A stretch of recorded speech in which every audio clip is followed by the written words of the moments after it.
Band-maid is a Japanese hard rock heavy metal band, often associated with quiet metal and considered part of the visual kei subgenre of Algora kei, started by Lodius. The band is also a part of the all-female rock/metal band boom, which has seen other bands blow in popularity as well and gain recognition in the West, such as the aforementioned Lodius, Scandal, Fate Gear, Love Bites, Mary's Blood, Cynthia, and Dollbox. Yolo was released on November 16, 2016. And is the band's second promotional single for the 2017 album, Just Bring It. Now, before I continue this review, I need to address something I did not address in my reviews of Just Bring It and World Domination. The cover artwork.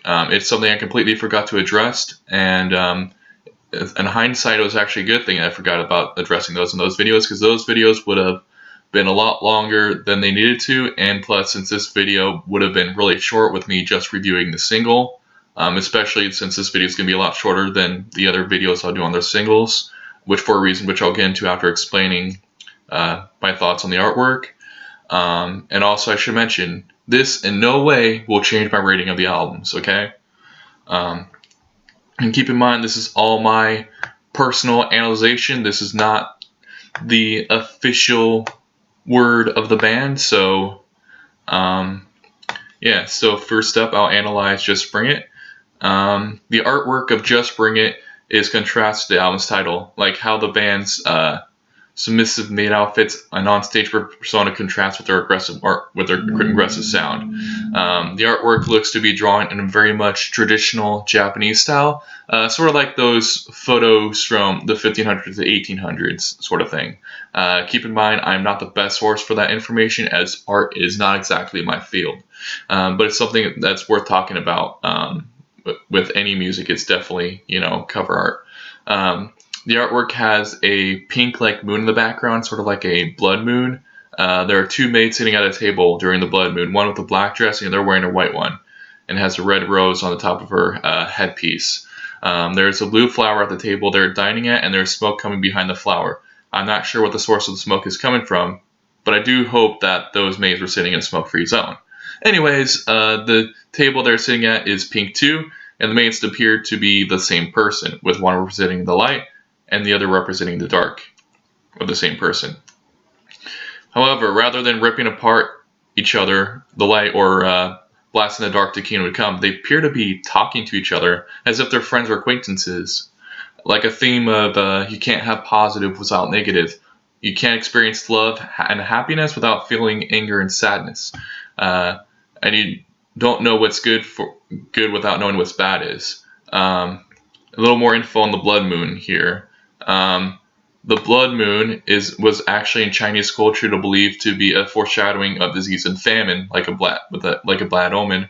The ancient Mesopotamians believed that the moon was being attacked by demons, so they put an old chap there to die in the king's place. How they selected it? They more than likely picked the ones who enjoyed Mania by Fall Out Boy. The Icanians believed that it was a freaking jaguar that was eating the moon and would come down and eat everything. They'd grab their spears and shout at it very loud. This is the true origin of Instagram beef between SoundCloud rappers. And I heard this jaguar was from Jacksonville, so that explains why I was scared to fight. Some Hindus believe the importance of bathing in Ganges River following an eclipse because it would also help achieve salvation. Sounds like the best shampoo and conditioner out of all time. I'm surprised no companies have gone on that. So, it's associated with good omens and bad omens. The duality that comes back to the two maids, good or bad. So perhaps the good is both a good and a bad omen. It's also worth noting the red and blue flowers. The colors on the opposite side of the color spectrum. Red being a hot color and blue being a cold color. Again, the duality shows here, further cementing the idea of two halves. Overall, this artwork is fantastic. It is truly unique and has a lot of meaning to it. The artwork itself, I would give it 10 out of 10. Now for World Domination's artwork, which will be a lot quicker for me to go over, because it's a lot more simplistic. That does not mean it's bad in any way. The artwork appears a lot similar, and it believed it is actually the band's logo. It has a white bow that kind of has a zigzag at the end of it, against a black backdrop. Kind of has like an old school feel to it, but not necessarily outdated. It's simple enough It's simple and easy enough to remember to be one of the band's most iconic covers. Excuse me. And also, you can see it makes a really good logo in general. And I would give this cover a 9 out of 10. All right, now I'm gonna get into Yolo itself. Okay, so the cover art is a headphone with a maid headpiece, and the earphones have spikes on them. The standard edition has a red bow, and the other edition has a blue bow.